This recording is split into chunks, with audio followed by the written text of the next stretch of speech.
This is the Lone Crater YouTube. We hope this video helps. In this video, I will show how to make steak sauce at home. Mix soy sauce, Worcestershire, ketchup, and balsamic in a small saucepan over medium heat. Add brown sugar, mustard, garlic, and a splash of lemon for balance. Simmer gently until slightly thickened, stirring often to prevent burning. Taste and adjust salt, sugar, or acidity. Cool before serving and store in a sealed jar in the fridge for weeks.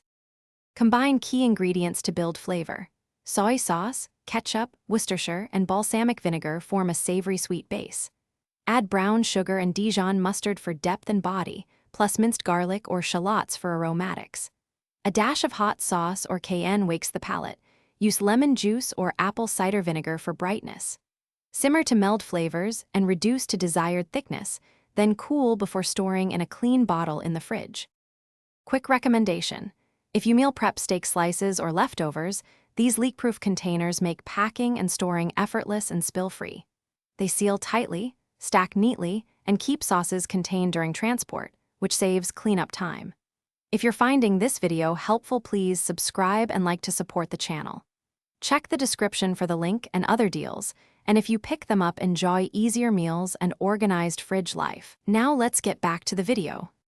Try variations to match your steak. Add smoked paprika or chipotle for smoky heat, or fresh herbs like rosemary for an herbal note. For creamier sauce, whisk in a spoon of butter or a splash of heavy cream at the end. Use low simmer and frequent stirring to avoid burning and achieve silky texture. Serve warm over grilled steaks or as a dipping sauce for sliced steak sandwiches and roasted vegetables. Thanks for watching. Consider subscribing if we helped you.